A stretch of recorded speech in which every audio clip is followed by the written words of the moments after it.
Olá, meus amigos do Diário dos Pesadelos. Vou me apresentar. Meu nome é Elias e quero contar uma história sobre meu padrinho. Meu padrinho, que descansa em paz, se chamava Raul e foi pescador na costa da Bahia por quase 20 anos, até adoecer dos pulmões e precisar parar. Ele dizia que desde pequeno costumava ver luzes que entravam e saíam da água. Não eram reflexos, nem barcos, nem nada que fizesse sentido. Essas luzes também eram comuns em outras praias, mas quando ele as via, brilhavam com uma intensidade absurda, impossível de ignorar. Sempre que perguntava aos mais velhos, ouvia a mesma coisa. Falavam que aquilo era normal do oceano e que o mar tem seus mistérios. Mas ninguém afirmava nada com clareza. Com o passar dos anos, meu padrinho se tornou pescador e por volta de 1986 já fazia parte de um grupo e ganhava a vida com isso. Era pleno verão, mas vinham enfrentando dias difíceis na pesca. Ventos fortes, maré alta demais e a água agitada. Mesmo passando horas no mar, não conseguiam pescar nada. Naquele dia, meu padrinho estava com sua tripulação de sempre.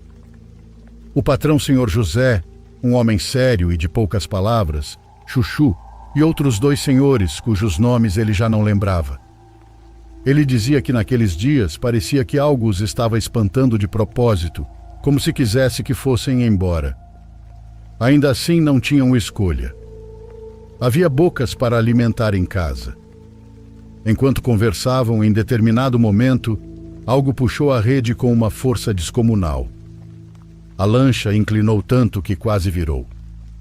Os 2 homens mais fortes, meu padrinho inclusive, agarraram a corda juntos. Levaram vários minutos para conseguir puxar aquilo para cima. Quando finalmente emergiu da água e caiu sobre o convés, todos ficaram em silêncio. O que haviam pescado não era de forma alguma um peixe. Segundo ele, era algo muito parecido com uma pessoa. Media, no máximo, cerca de 1,50 m, tinha extremidades curtas, mas pesava absurdamente. Não possuía pelos no corpo, pois sua pele era escamosa e brilhante, como a de um peixe recém-retirado da água. Os olhos ficavam nas laterais da cabeça, grandes, escuros e sem pálpebras. Claramente não era humano. Havia ainda um detalhe importante. A coisa estranha tinha uma placa metálica, do tamanho de um cartão de crédito, incrustada bem no meio da testa, aderida à pele. Nela havia símbolos estranhos, linhas e pontos que não pareciam pertencer a nenhum idioma normal.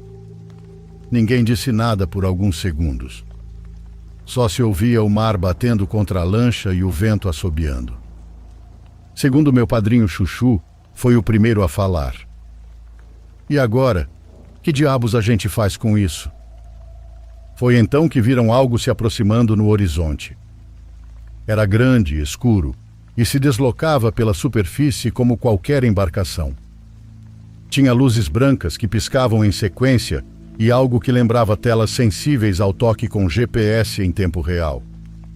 Isso era algo impensável para a década de 80, quando essa história aconteceu. Por ali, não existia tecnologia assim. Aquilo simplesmente não pertencia àquele lugar. Tinha formato de submarino, mas navegava como um barco comum. Parou a cerca de 15 metros deles, trazendo um terror e um mistério como nunca haviam sentido antes. Da parte superior, abriu-se uma escotilha e então surgiu outro ser igual. Mesmo tamanho, mesma pele e mesmos olhos laterais. Ele se colocou sobre a superfície da embarcação e olhou para todos sem dizer uma única palavra.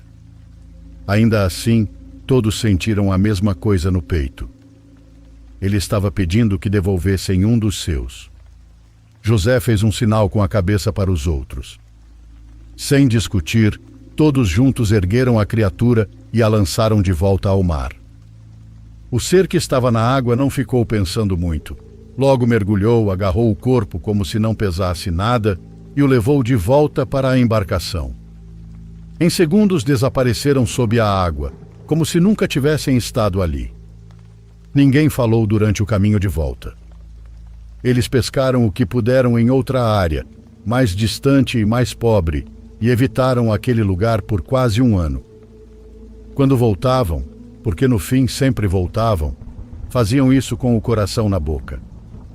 Meu padrinho dizia que nunca mais jogaram redes ao mar sem antes se benzer 3 vezes e derramar um pouco de cachaça na água por precaução. Anos depois, quando José adoeceu, confessou ao meu padrinho algo que nunca tinha contado a ninguém. Ele já havia visto aquelas criaturas muitos anos antes, nos anos 50. Eram as mesmas e não envelheciam. Ou talvez o tempo lá embaixo não passasse da mesma forma. Disse também que eles provavelmente estavam ali há séculos protegendo aquela parte do mar e que nós éramos apenas visitantes de passagem. Meu padrinho faleceu em 2011.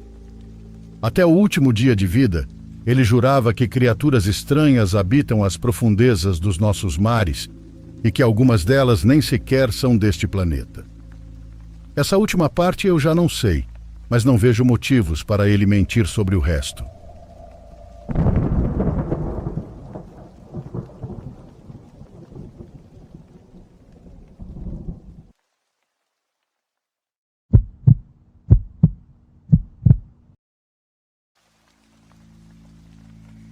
Minha história é bem leve em comparação com outras do canal, mas o medo que senti definitivamente não foi. Eu moro em uma casa que não é muito grande, mas que está cheia de crianças e objetos. Móveis, caixas e coisas antigas que ninguém tem coragem de jogar fora. Isso faz com que as brincadeiras de esconde-esconde com meus primos sejam perfeitas. E também faz com que, quando surge aquela sensação de estar sendo observado, não exista um único lugar onde seja possível se sentir realmente seguro. Sempre há algo atrás de você, algo que você não consegue ver. Os espelhos passaram a me causar medo, porque me permitem observar mais do que eu gostaria. Tudo começou quando me mudei para essa casa com meus pais. Eu tinha por volta de 6 anos. No começo tudo parecia normal. Eu até gostava do fato da casa ser maior. Mas uma noite, enquanto eu estava deitado no meu quarto, aconteceu algo que hoje acredito ter sido o início de tudo. A porta do meu quarto era de madeira e ficava aberta até meus pais subirem e fecharem. Do lado de fora havia um pequeno espaço com uma lâmpada cuja luz refletia na porta. Naquela noite, tudo estava em silêncio. Tinha um silêncio daqueles que fazem você ouvir a própria respiração. Foi então que, de repente, vi uma sombra cruzar lentamente em frente à porta. Não foi um vulto rápido nem um piscar de olhos. Era uma sombra bem definida, alongada, como a de alguém caminhando devagar do outro lado. Logo depois, ouvi passos vindos das escadas. Lentos, um após o outro, como se alguém estivesse descendo com cuidado. Fiquei parado na cama com o coração batendo tão forte que achei que meus pais poderiam ouvir lá de baixo. Tentei chamar minha mãe, mas a voz simplesmente não saía. No dia seguinte contei a eles o que tinha visto e ouvido. Eles negaram tudo. Disseram que ninguém havia subido ou descido as escadas naquela noite e que provavelmente tinha sido um sonho, um pesadelo ou uma interpretação errada da minha parte. Tentaram me tranquilizar, mas eu sabia que estava completamente acordado quando aquilo aconteceu. Com o passar dos dias, o medo só aumentou. Às vezes eu ouvia alguém chamar meu nome. Não era um grito, mas um chamado claro. Admito que isso pode ter sido imaginação, mas algumas situações me fizeram duvidar disso. Eu descia correndo para perguntar à minha mãe o que ela queria, e ela sempre dizia que não tinha me chamado. Tentei ser cético. Repetia para mim mesmo que não era nada fora do normal e que minha mente estava viajando. Ainda assim, evitava ficar sozinho e nunca virava as costas para as escadas. Uma noite, decidi sair do quarto para ir até a sala assistir televisão escondido. O corredor estava escuro demais. Dei poucos passos e ouvi um som, algo se movendo bem devagarinho. Senti uma pressão no peito e decidi voltar imediatamente. Apressei o passo, tentando não acordar meus pais. Antes de fechar a porta, olhei para a escuridão. Posso jurar que vi olhos brilhando, me encarando fixamente. Graças a Deus, não dei mais um passo. Aquilo definitivamente não parecia ter boas intenções. Como qualquer criança assustada, fui para a cama e me escondi debaixo das cobertas. Naquela noite, o silêncio era absurdo. Nem os grilos ousavam quebrá-lo. Por alguns minutos não ouvi nada até que a parede começou a estalar. Esse som me manteve alerta pelo resto da noite, pois era evidente que havia algo andando de um lado para o outro no corredor, parando por alguns segundos atrás da minha porta e depois continuando. Não sei a que horas adormeci, mas só consegui dormir quando aquilo, fosse o que fosse, aparentemente foi embora. No dia seguinte contei isso a alguns amigos. Eles disseram que provavelmente era o barulho da casa, desgaste ou algo assim. Mas isso não fazia sentido, pois eu havia acabado de me mudar e a casa nem tinha um ano de construída. Eu gostaria que tudo tivesse terminado ali. Que essa realmente fosse a explicação. Mas outras coisas começaram a acontecer. Foi quando me mudaram de quarto para um que ficava ao lado do meu. Ainda era no segundo andar, e eu era o único que dormia lá. Desde a primeira noite não gostei de ficar ali. Mesmo assim, meus pais ignoraram meus pedidos para mudar, dizendo que o outro quarto seria usado como depósito de tralha. Na primeira noite nesse novo quarto, não dormi nada.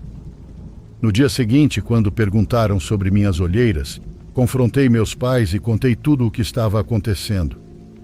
Mais uma vez, eles negaram. Disseram que ninguém havia se levantado durante a noite e que ninguém subiu as escadas. Nas noites seguintes, tentei dormir sem pensar nisso e sem dar tanta importância. Talvez tivesse conseguido se não fosse o fato de que a porta do quarto ficava de frente para as escadas. Como eu dormia com a porta aberta, tinha a nítida sensação de que algo me observava dali. Eu via isso pelo canto do olho. Sempre acontecia quando eu ficava imóvel, esperando confirmar o que estava imaginando. Mas no instante em que tentava olhar diretamente, aquilo desaparecia. Em outra ocasião, eu estava dormindo quando um frio de dar tremedeira me acordou. Com medo percebi que minhas cobertas estavam no chão e a temperatura havia caído muito. Tentei me mover, mas meu corpo parecia pesado demais.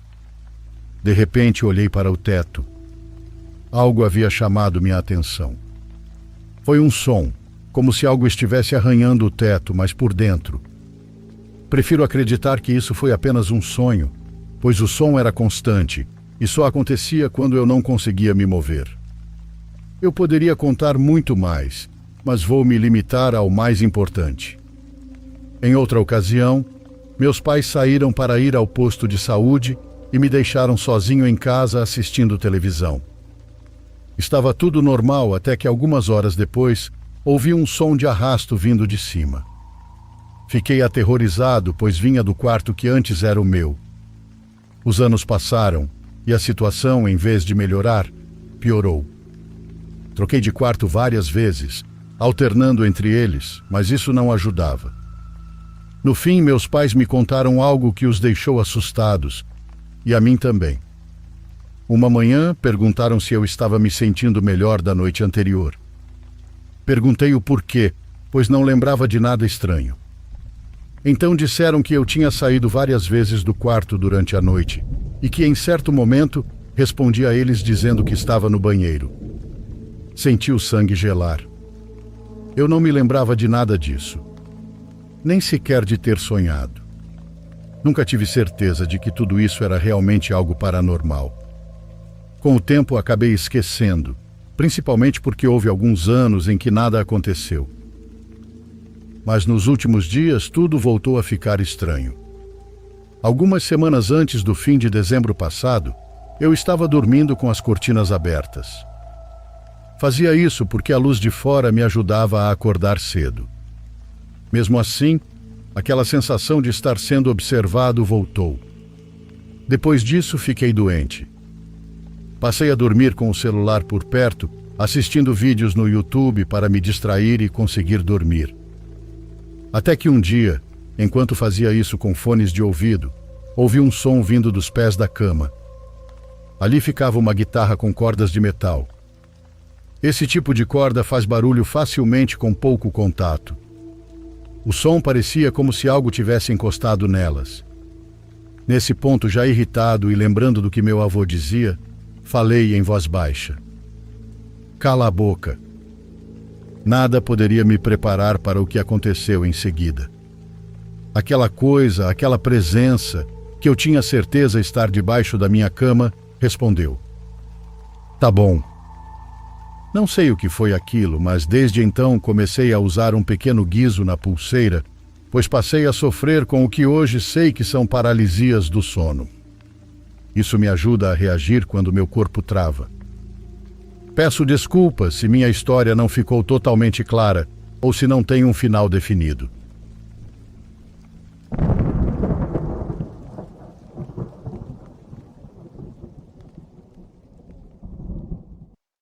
Por favor, curta e se inscreva se você estiver gostando.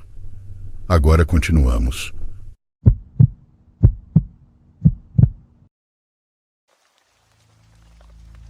Quando isso aconteceu, eu estava morando sozinho em uma pequena casa alugada, um pouco afastada da cidade. Era uma casa térrea no fim de uma rua curta sem saída. Só havia 5 casas na rua e à noite normalmente era muito silencioso. Eu trabalhava de casa, fazendo design gráfico como freelancer, então na maioria dos dias eu não saía, a menos que precisasse ir ao mercado. Quase nunca recebia visitas, e meus amigos sempre mandavam mensagem antes de aparecer. Por isso, a primeira batida na porta me chamou a atenção. Eram por volta das 20 horas de uma quinta-feira. Eu estava na sala assistindo TV, quando ouvi 4 batidas firmes na porta da frente. Eu silenciei a televisão e fiquei esperando, pensando que talvez tivesse imaginado. Então vieram mais 2 batidas.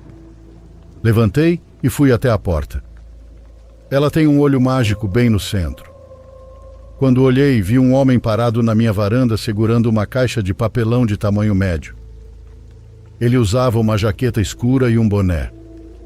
Parecia normal e devia ter uns 30 e poucos anos. Abri a porta, mas deixei a corrente de segurança presa. Ele disse imediatamente que tinha uma entrega que precisava de assinatura. Então leu um nome em um pequeno aparelho eletrônico que estava segurando. Não era meu nome. Nem parecido. Eu disse que ele estava no endereço errado. Ele olhou para a caixa, depois para o aparelho e depois para mim. Então leu o endereço em voz alta. Era exatamente o meu endereço. Falei que ninguém com aquele nome morava ali.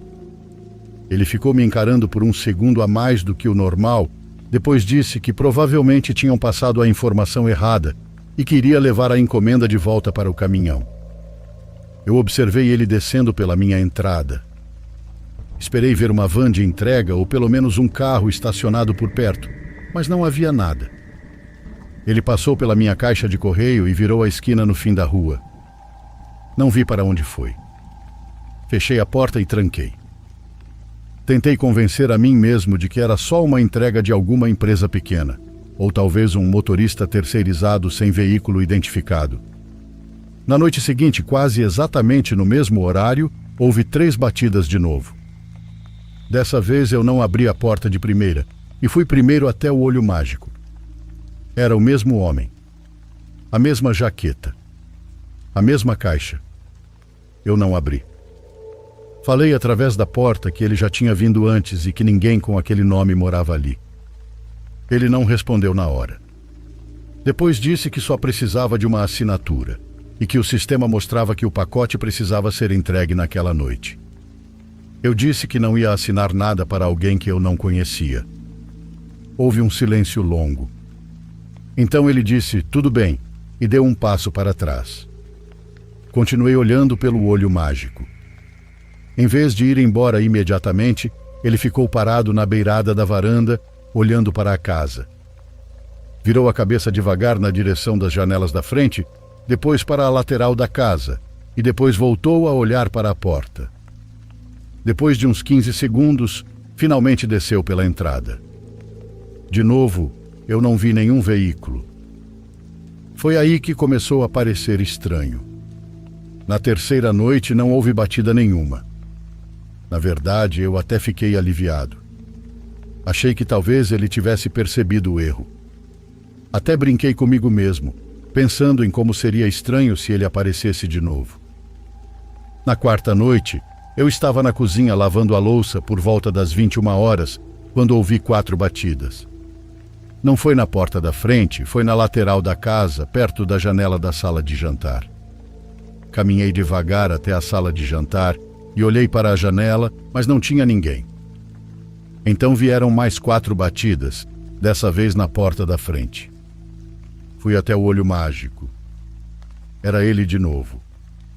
Mas dessa vez ele não estava segurando a caixa. As mãos estavam vazias. Eu não disse nada e ele bateu de novo. Depois deu um passo para trás e olhou diretamente para o olho mágico. Eu me afastei da porta para que ele não visse movimento e nem fiz barulho. Depois de uns 30 segundos, ele se virou e foi embora. Esperei 5 minutos inteiros antes de olhar pelas janelas. Apaguei as luzes e fui andando pela casa olhando pelas persianas. Vi ele parado do outro lado da rua, perto das árvores. Ele estava simplesmente parado, olhando para a minha casa. Depois de mais ou menos 1 minuto, ele entrou na escuridão e sumiu. Eu tranquei todas as janelas e portas de novo, mesmo já estando trancadas. No dia seguinte, liguei para o número não emergencial da polícia local e expliquei o que estava acontecendo. O policial disse que parecia alguém tentando verificar se a casa estava ocupada. Disse que alguns ladrões batem na porta para ver se alguém responde antes de tentar invadir depois. Ele recomendou instalar câmeras, se fosse possível, e ligar para a polícia se o homem voltasse. Naquela noite deixei todas as luzes da frente apagadas e fiquei no quarto. Por volta das 21 horas, exatamente no horário, vieram 4 batidas. Não respondi. Depois de alguns segundos, mais 4. E silêncio. Esperei cerca de 1 minuto. Então ouvi outra coisa. Um barulho surdo na parte de trás da casa e depois outro. Percebi que parecia alguém testando a porta dos fundos. Peguei o celular e caminhei devagar pelo corredor. Consegui ouvir a maçaneta da porta dos fundos girando devagar, parando e girando de novo. Liguei para o 911 como tinham mandado e falei em voz baixa que alguém estava tentando entrar na minha casa. Enquanto eu ainda estava no telefone, as batidas começaram de novo na porta da frente. O atendente disse que as viaturas estavam a caminho. A maçaneta dos fundos continuava girando. Tinha mais de uma pessoa. Então ouvi um som de metal raspando levemente no batente da porta. Depois de uns 30 segundos, tudo parou. Mesmo com o silêncio completo, eu continuei no telefone até a polícia chegar. Quando eles revistaram o lado de fora da casa, encontraram marcas recentes de alavanca na porta dos fundos, perto da maçaneta. O policial disse que se eu não estivesse em casa, a porta provavelmente teria sido arrombada. Eles deram voltas pelo bairro, mas não encontraram ninguém suspeito. Na noite seguinte, eu fiquei no apartamento do meu irmão, do outro lado da cidade. Não postei nada em rede social, nem contei para ninguém que não estava em casa. Eu só fui. Lá pelas 22 horas, meu telefone tocou. Era minha vizinha. Ela disse que tinha alguém parado na minha varanda, socando repetidamente a porta. Disse que ele estava lá havia pelo menos 5 minutos. Então perguntou se eu estava em casa. Eu disse que não e perguntei se ele estava com algum veículo. Ela disse que não tinha visto nenhum. Pedi para ela ligar para a polícia. Os policiais chegaram e falaram com ele. Mais tarde, naquela noite, um policial me ligou e disse que o homem afirmou que estava tentando entregar um pacote mas tinha perdido a encomenda. Ele não tinha identificação de empresa e não tinha veículo de entrega. Eles avisaram para ele se manter longe da propriedade. 2 dias depois, a polícia o prendeu em um bairro próximo, depois que ele foi pego tentando se livrar de um corpo. Ele invadiu e matou o dono de uma casa que ele estava saqueando. Dentro do carro dele encontraram várias caixas de papelão vazias e um pequeno scanner portátil que não estava ligado a nenhuma empresa real de entregas. Durante o interrogatório, ele admitiu que batia na porta com um pacote falso primeiro. Se alguém atendesse, ele ia embora e marcava a casa como ocupada. Se ninguém atendesse depois de várias tentativas, ele voltava mais tarde e arrombava. Só que no dia em que ele matou aquele senhor, esse plano dele deu errado. Ele também disse aos detetives que às vezes batia por várias noites seguidas para ver se o padrão mudava. Se as luzes estavam acesas numa noite e apagadas na outra, ele assumia que a casa estava vazia. Quando ouvi isso, percebi o quão perto eu estive de não estar em casa naquela primeira semana. Se eu tivesse ignorado a porta em uma daquelas primeiras noites, ele provavelmente teria voltado depois achando que não tinha ninguém dentro. Eu me mudei daquela casa 3 meses depois, quando o contrato acabou. Até hoje eu não atendo a porta à noite, a menos que eu saiba exatamente quem está vindo.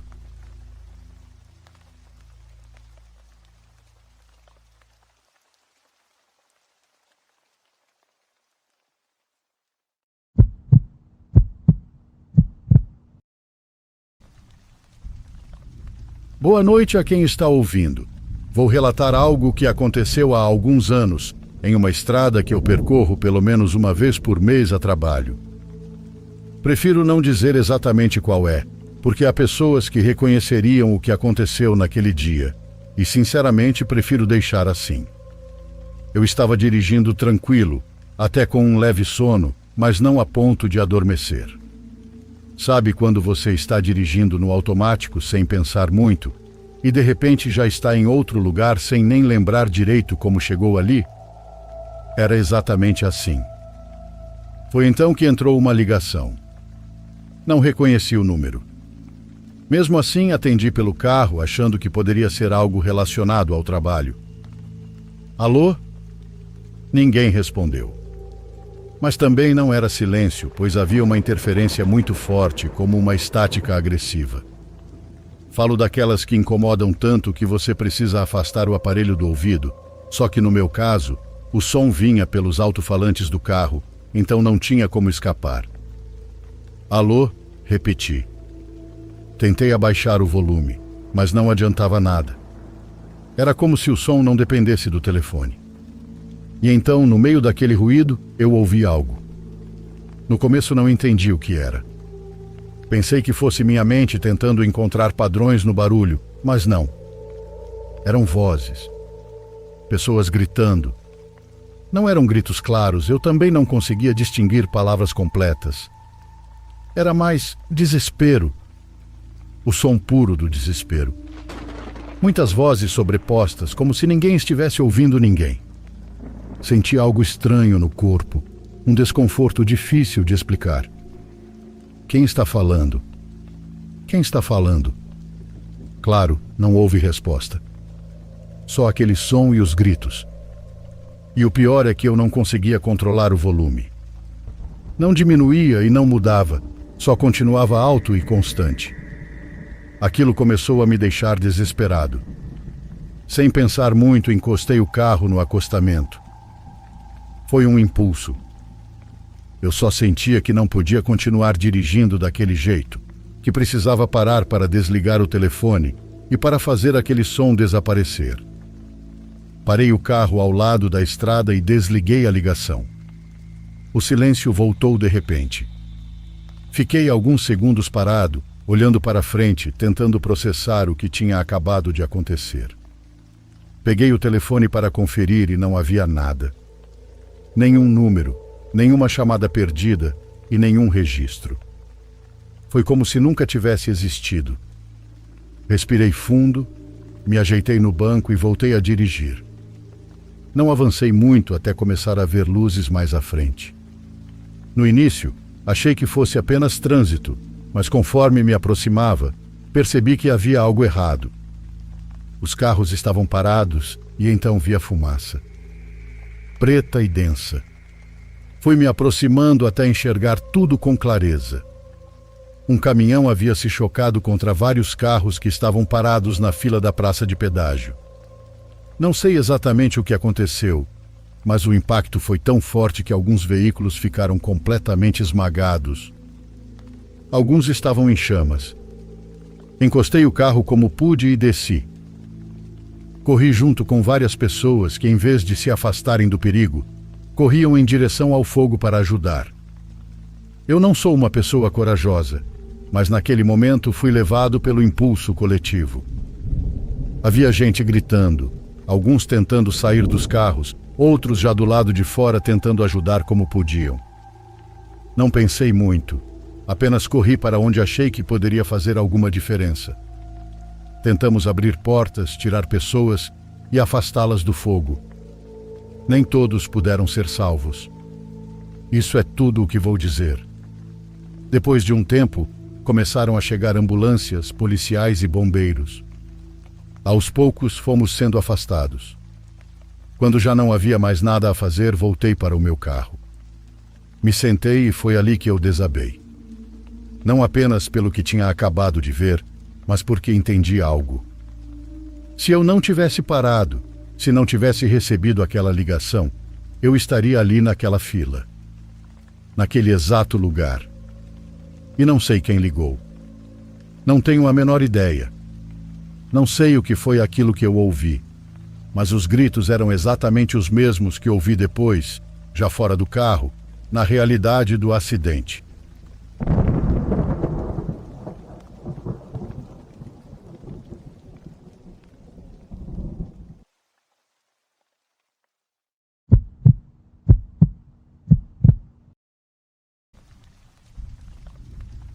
Boa noite, meu nome é Nicolás. Sempre acreditei em coisas paranormais, em entidades e nas anomalias que nos cercam. Porque assim como existe o bem, deve haver um mal para equilibrar, não é? Meus pais são brasileiros, mas nasci aqui no Canadá. Por aqui fala-se muito sobre o pé grande, sobre encontros na floresta ou nas suas margens, onde quase ninguém passa. Atualmente estudo em uma escola cristã, onde passamos a semana inteira orando para que nem a escuridão nem a maldade possam nos tocar enquanto permanecermos fiéis. No entanto, preciso admitir que, com o tempo, essa confiança foi diminuindo, me levando a querer testar por pura curiosidade essa suposta proteção divina. Foi só no ano passado, quando participei de um acampamento bíblico no meio da floresta, que decidi colocar isso à prova. Além disso, seria uma oportunidade de conversar sobre esses temas com pessoas da minha idade, ouvindo diferentes opiniões sem ser julgado. Quando cheguei ao acampamento, encontrei um lugar acolhedor, organizado de forma simples e funcional. Havia uma cafeteria espaçosa, banheiros bem equipados e cabanas com várias beliches.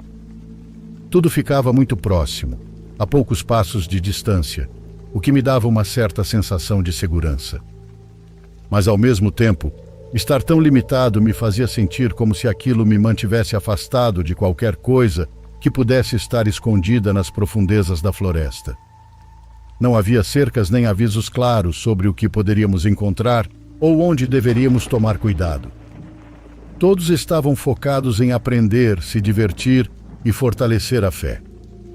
Durante o dia, fazíamos atividades recreativas, como passeios de canoa no lago próximo, construção de abrigos improvisados com galhos e folhas, além dos cultos religiosos que enchiam o ambiente com cânticos e orações. Tudo parecia normal. Eu até estava feliz por estar ali, mas ao cair da noite a temperatura ficava tão baixa que era impossível dormir. E embora ninguém parecesse perceber essa mudança, eu sentia um desconforto constante. O mesmo acontecia quando eu tentava olhar pelas janelas da cabana. Eu tinha a nítida sensação de estar sendo observado por algo entre as árvores. A noite passou assim. e no dia seguinte, de acordo com a programação, decidimos brincar de fugitivo. As regras a essa brincadeira são simples. Haveria 2 policiais, um fugitivo principal, e o restante dos participantes seriam testemunhas secundárias, responsáveis por dar pistas aos policiais sobre o paradeiro dos fugitivos. A ideia de correr pela floresta e me esconder me encheu de adrenalina e empolgação, então me ofereci como o fugitivo principal. Assim que o jogo começou, corri entre as árvores, me afastando das cabanas, do barulho e do grupo, em busca de um esconderijo. Continuei avançando até encontrar uma árvore alta e robusta, com galhos posicionados de forma que eu consegui subir sem dificuldade. Ali me escondi, prendendo a respiração e prestando atenção a qualquer som. Enquanto o tempo passava devagar, ouvi a voz do organizador do acampamento anunciando que o jogo havia terminado. O estranho não era a mensagem em si, mas de onde ela vinha. Vale dizer que antes de começarmos, nos entregaram pequenos rádios com localizador. Mesmo assim, aquela voz vinha diretamente da floresta. Tentei procurar o organizador ao redor, mas não vi ninguém. Acabei descendo da árvore e seguindo na direção de onde vinham os chamados para voltarmos. A cada vez, a voz parecia mais clara e mais próxima. Continuei andando, esperando encontrá-lo. Foi então que o rádio, que até aquele momento permanecia em silêncio, ligou. Uma mensagem veio diretamente do acampamento. O fugitivo ainda não foi encontrado. O jogo terminou. Nos vemos na cafeteria para o almoço. Ouvir a voz do organizador no rádio e, ao mesmo tempo, ao meu redor dizendo coisas completamente diferentes, me paralisou. Naquele instante tive a sensação de estar em perigo, à mercê de algo desconhecido. Comecei a recuar com cautela, decidido a voltar para o acampamento. Foi nesse momento que a voz cessou, dando lugar ao som de galhos secos sendo quebrados. Minha mente tentava entender o que estava acontecendo, mas meu corpo já não tinha mais nenhum resquício de coragem ou curiosidade. Quando percebi, estava correndo o mais rápido que podia para sair dali. Atrás de mim, o som dos galhos se quebrando aumentava, ficando cada vez mais próximo. Não sei como consegui chegar à cafeteria, mas quando cheguei, interrompi a tranquilidade do almoço ao escancarar a porta e cair no chão, tremendo. Eu não precisava dizer nada para que entendessem que algo estava errado. Por mais que eu tentasse contar o que aconteceu, minha voz simplesmente não saía, consumida pelo cansaço. As lembranças também estavam confusas. Eu mal conseguia acreditar no que tinha acontecido. Meus pais foram me buscar naquele mesmo dia e passaram o caminho inteiro me repreendendo por ter me afastado tanto na floresta. E claro, me proibiram de voltar ao acampamento, algo que, sinceramente, eu já não cogitava nem por um segundo.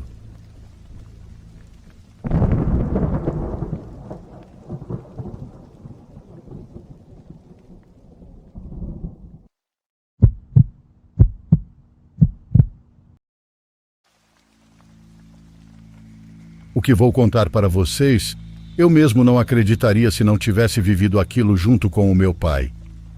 Se tivesse acontecido só comigo, eu teria pensado que estava meio louco, que enxerguei errado, ou que tudo tinha alguma explicação simples. Mas não foi assim. Somos de Hermosillo, no México, um lugar que aparece várias vezes em comunidades de relatos. Mesmo assim, eu nunca achei que fosse um lugar especialmente misterioso, energético ou paranormal. Comigo nunca tinha acontecido nada. Minha irmã se casou e foi morar com o marido em Sonoita, um povoado perto da fronteira, a umas 5 horas daqui. O marido dela trabalha quase o mês inteiro em Tucson, no Arizona. E quando minha irmã estava nos últimos meses de gravidez, começou a ter problemas de saúde. O esposo até podia faltar ao trabalho, mas descontavam muito do salário dele. Então quem ia para lá ficar com ela era eu, para que ela não ficasse sozinha. Num fim de semana, quando finalmente o marido dela chegaria para ficar com ela até o parto, meu pai me disse que eu não precisava voltar de ônibus. Ele falou que iria até Sonoita me buscar e aproveitaria para dar um abraço na minha irmã. Ele chegou cedo, passamos quase o dia todo com ela, e lá pelas 3 da tarde meu cunhado chegou. Almoçamos juntos e então meu pai disse que já estava na hora de voltarmos. Minha irmã insistiu para que a gente dormisse lá e voltasse no dia seguinte bem cedo, mas meu pai não gosta de dormir em casa dos outros. Além disso, ele não mentia quando dizia que precisávamos chegar cedo, pois tínhamos que abrir uma pequena taqueria que nós dois tocamos juntos. Saímos de Sonoita com certa pressa para chegar a tempo, dormir o suficiente e trabalhar desde cedo no dia seguinte. Eu tentei dirigir primeiro, mas fiquei com muito sono. A estrada é muito monótona, só deserto, deserto, mais deserto, areia, mato seco e nada mais. Então pedi para ele dirigir um pouco enquanto eu dormia. Ele disse que sim, encostamos para trocar de lugar e assim que ele arrancou eu apaguei. Foi um sono estranho. Não era como dormir normalmente. Eu sentia como se estivesse completamente afundado, como se tivesse sido desligado de repente. Não sonhava com nada, mas também não conseguia acordar, como se algo estivesse me mantendo preso ali. Não sei quanto tempo passou, mas comecei a ouvir meu pai me chamando. A voz dele parecia muito distante, como se eu estivesse dentro de um túnel. Ele dizia para eu acordar, para eu olhar para fora. Eu queria abrir os olhos, mas não conseguia. Estava muito pesado, como se meu corpo não obedecesse. Até que de repente tudo sacudiu. Senti o carro puxando para o lado, pulando na areia, e aí acordei de vez. Abri os olhos no susto e me segurei como pude. Já não estávamos mais na estrada. Meu pai estava olhando para uma luz no céu, algo que tinha parecido muito estranho para ele, e por isso estava tentando me acordar. Quando não conseguiu, tentou pegar o celular para gravar, mas nesse momento perdeu o controle e saímos da pista. Tivemos muita sorte de não vir outro carro, senão teria sido pior. Ficamos meio enterrados na areia e uma das rodas tinha estourado. Lembro muito bem daquele momento. Já não tinha sol, mas também não era noite completamente. Não passava nenhum carro e a ajuda de alguém teria sido muito bem-vinda, porque não era só trocar o pneu, também precisávamos tirar a caminhonete da areia. Não se via nada. Só quilômetros e quilômetros de estrada para trás e para frente, desaparecendo no horizonte. Foi então que vimos se aproximar uma caminhonete velha, com as luzes acesas, mas que quase não iluminavam nada. Parecia que estavam ligadas só para dizer que estavam ligadas, sabe? Estava dirigindo um senhor com um chapéu sujo, tão velho quanto a caminhonete. Ao lado dele vinha uma mulher, quieta, séria, olhando apenas para frente. O homem nos olhou quando parou. "Querem uma mão?" disse ele sorrindo. Mas havia algo naquele sorriso que nos deixou com um sentimento estranho. "Não, tá tudo bem, compadre", respondeu meu pai. A caminhonete então seguiu viagem naquela reta interminável. Meu pai voltou para colocar o macaco no carro e eu disse que vinha vindo outro veículo. Ele se levantou para olhar de novo. Esse carro também vinha do norte. Era uma caminhonete idêntica, igual de velha, com as mesmas duas cores apagadas pelo sol e pelos anos. E quando se aproximou, quando passou ao nosso lado, o homem que dirigia virou para nos olhar. Era o mesmo homem da outra caminhonete. Tinha o mesmo sorriso, mas dessa vez ele estava sozinho. Eu segurei a mão do meu pai, só para ter certeza de que estava acordado, e ele me olhava com a mesma expressão de incredulidade. Viramos para trás e vimos a caminhonete se afastando, mas as luzes da primeira ainda estavam lá na estrada, ao longe. Eu estava tentando dizer alguma coisa quando só senti meu pai me puxando e nós nos jogamos atrás da vegetação. "Lá vem de novo", ele disse bem baixo. E sim, da mesma direção, do norte, vinha outra vez a mesma caminhonete. O mesmo homem dirigindo. E agora, de novo, a mesma mulher séria ao lado dele, olhando para frente. Ele reduziu a velocidade ao passar diante da nossa caminhonete e observou com calma, como se estivesse nos procurando. Depois seguiu viagem. Dessa vez na caçamba vinha um rapaz muito acima do peso, que só olhava para a estrada. Quando eles já estavam se afastando, eu me levantei um pouco e o rapaz virou o rosto na nossa direção e apontou. A caminhonete foi embora, e eu juro para vocês que a estrada era tão longa que conseguimos ver as luzes das 3, até desaparecerem no horizonte. Trocamos o pneu em silêncio. Minhas mãos tremiam. Os veículos que passavam depois, caminhões e ônibus, eram normais, mas mesmo assim eu não tinha coragem de olhar direito para eles. Quase não falamos nada no caminho de volta para casa. Eu juro, se nós dois não tivéssemos visto juntos, ninguém acreditaria. Quando contamos para as pessoas, elas riem e perguntam o que a gente tinha fumado. Nunca vão entender o que é dividir um momento assim.